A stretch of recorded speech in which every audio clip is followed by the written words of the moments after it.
Peterson, good morning, and thank you very much for your time. We are in Youth Month. Yes, sir. We've just been through the Child Protection Week, and all kinds of challenges are coming up. And on the Morning News Today program, we've been talking to different people, researchers, people who are involved in organizations such as yours. Yes. Just firstly, an overriding question. Why have you found it necessary to focus on boys? But then, what's key, I'm the author of the book Growing Up Without a Father, Are We a Fatherless Nation? I also grew up without a father.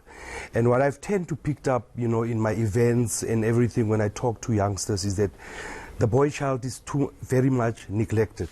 So when we look at the boy child, there's always pressure.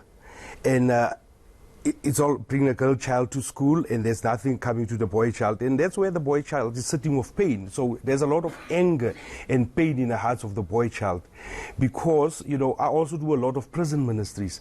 When I go to prison, you'll find 95% of the guys and the young men that are there because of a lack of a father and or of a lack of a mentor. So the boy child need mentorship, they need leadership, they need guidance. Do you go into deeper issues? I'm asking this because yesterday I spoke to a researcher from the University of Cape Town's Children's Institute.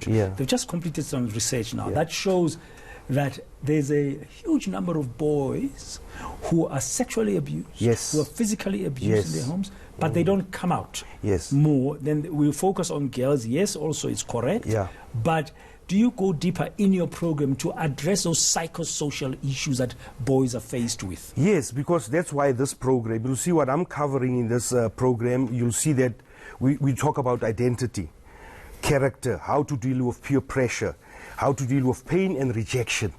And boys and even men are scared to come out. Men don't want to talk because if a man... You also talk about gender-based violence. Yes, because we need to talk to them. We need to guide them and say, you are the father, you are the leader of the future. If you destroy the woman or the girl, you'll be destroying a nation. So it's important for you to be taught and be trained and said, say no to violence. Now, Mr. Peterson, you started by saying you grew up without a father.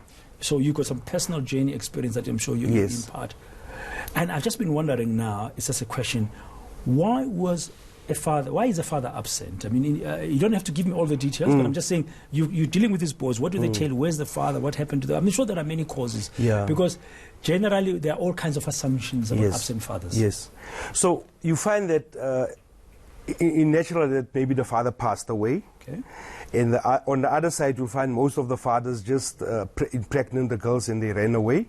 And it also happened at school level. We find that most matric girls are pregnant while the father and mother is on the school benches. So what we find is that most of the guys are running away because of commitment, lack of commitment. And also, it's just for them to make a child and run away. And I think education is so key from an early stage.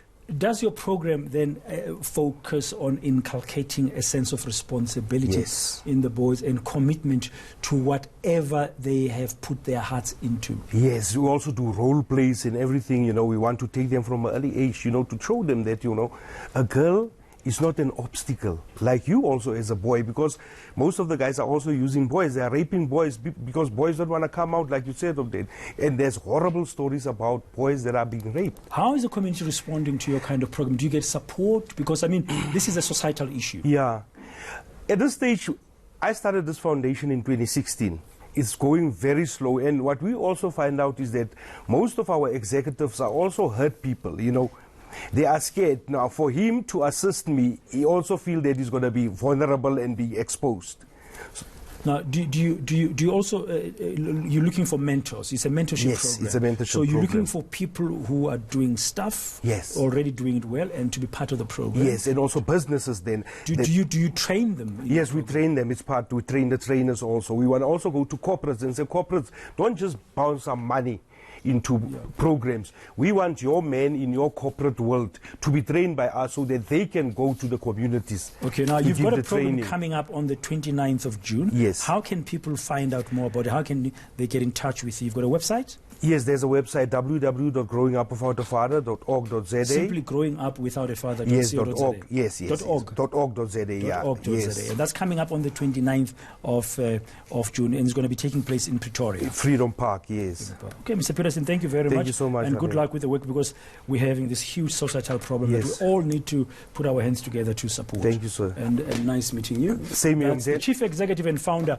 of the Growing Up Without a Father Foundation, Charlie Peterson. He himself grew up without a father and he's written a book about it. Now he's trying to do his bit to help boys who are battling with all kinds of challenges today. And listening to the news this week and recently after Child Protection Week, I mean, we do know that we need all the help we can get in society.